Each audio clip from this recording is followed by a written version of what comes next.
Hello everybody, I am Tom Griss, and I'm here to do a little tiny video about the exploits that I know of in Outlaws of the Old West. This video is by request of somebody that was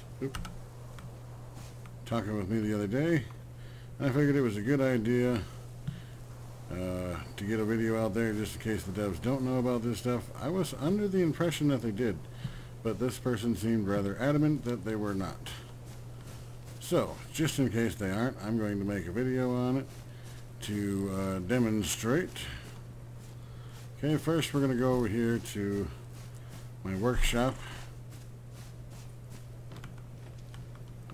and to show you the first one, sorry, wrong table. We're going to go over here to the gun bench, and you can make pistol ammo with 5 ore and 5 gunpowder.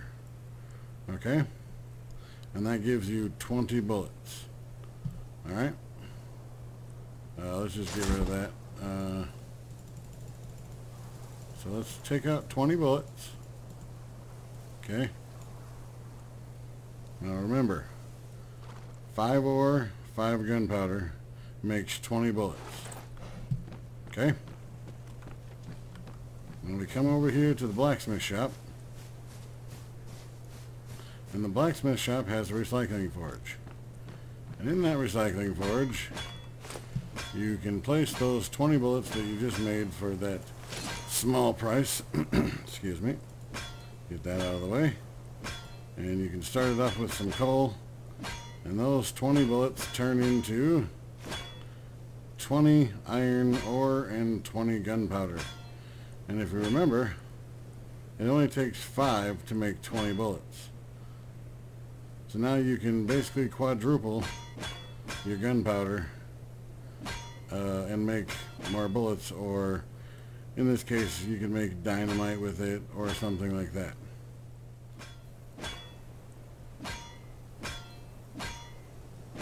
Alright, we're coming up on the last couple here. As you can see, it's been 1 for 1.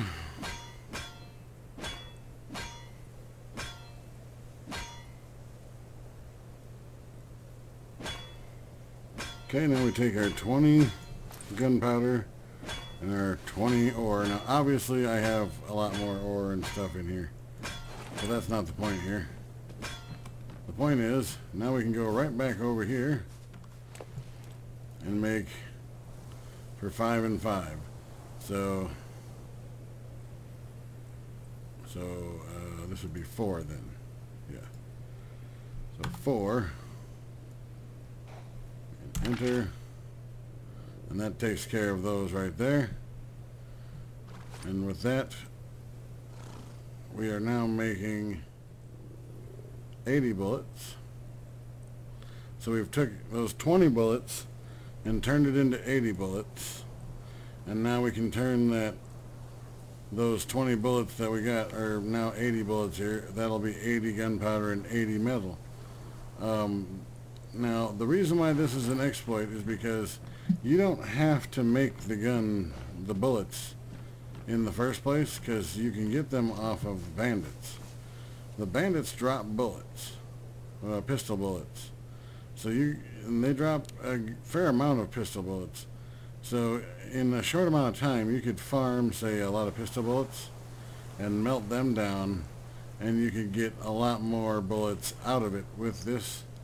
The only thing I could suggest is that if they were to maybe take 10 or even 20 at a time to get only 1 back, that would solve that problem.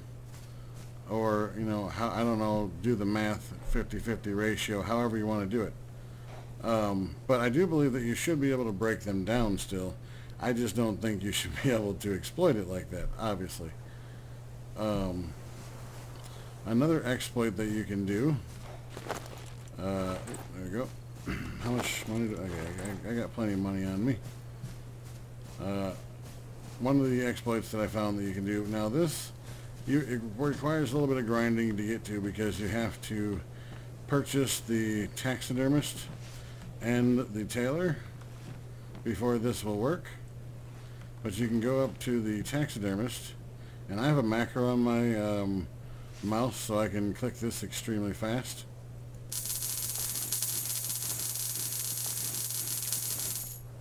Okay, and we got 100 hide right there, and that cost $1 a piece, so that took off 100 of our money right there. Now the part that involves this guy comes a little bit later. Now you can take that $100 you got, you can come over here and you can turn it directly into boots, and those boots sell at I believe it's 15 a piece. As soon as one pops out here, I'll show you. They pop out at $10 a piece. Okay, so basically what it boils down to is that you can take $100, buy $100 worth of rawhide, make $200 off of it by making it into boots. Now, some would argue that this is not an exploit because you're making a product and then selling it. And I would have to say that that makes sense, and I agree with that. But I don't know, you be the judge of that one.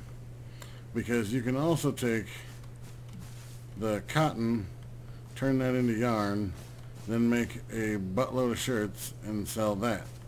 That would technically be doing the same thing. The point I'm thinking that is, you may not want to make it double profit like that. You may want to just cut down the profit a little bit or something.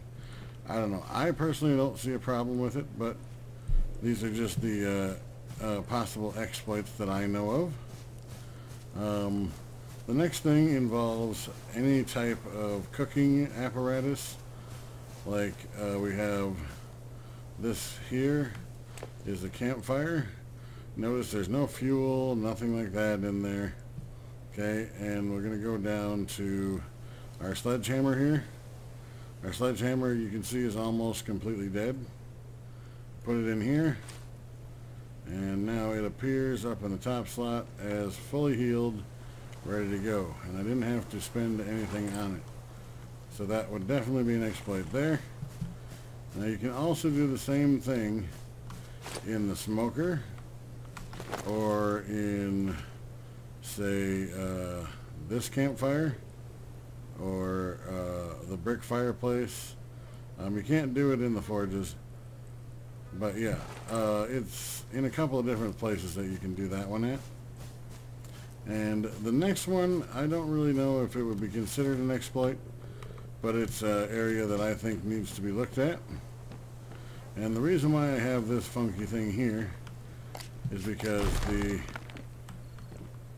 chimneys to the forges can allow you to access the forges below. So all somebody needs to do to break into somebody's house and steal stuff in their forges is go up to their chimney and access it like that. Okay? That I would think is an exploit, in my opinion. Other than that, I don't really know of any other exploits. So I guess take them for what they are. Like I said, the one with the rawhide, I mean, in real life you would take a raw material and turn it into a product and then sell that product for a profit. So I don't see that being a real big issue. Maybe a little bit of balancing involved. But the real issue with the game that I would say needs some attention would be the economy of the game. The economy of the game is, for lack of better words, broke. Okay? And that is because of things like this here. Now it starts off fairly decently with a guard being hired for 500. That makes sense. You know, that would be something you might want to pay. The gold exchange being 200. That's okay. Train station being 1,000. Okay, yeah, okay. Bank being 1,200. All the buildings, you know, the prefab buildings, they seem legit as far as the price that you pay to get them. And when you start getting up into the gun shop and the stables, that's when they start getting a little bit ridiculous. But when you factor in that that's probably what the building would have cost to make back then, yeah. So I would say that's probably a little tweaking there, but not too bad. So therefore, like with the prices of the different NPCs, I think those are, you know, those are fairly fair. I think like the grocery store keep is a bit expensive at 6,000. I also think the gun store clerk is a bit expensive at 6,000. The bartender, I would probably have to agree, was also a little bit too expensive. I would probably cut the clerk down to like a 4,000, and maybe the general store guy down to about the same. That would make sense to me a little bit better. That would, you know, bring them all back into about the same price range. But then there's things like when you go to the tailor, you can buy shirts, but they are at like extremely high prices. Okay, so like right now you can buy a tailored shirt for $800, and you only get 20 to sell them. Now, I agree with the markup, but I think that's a bit much.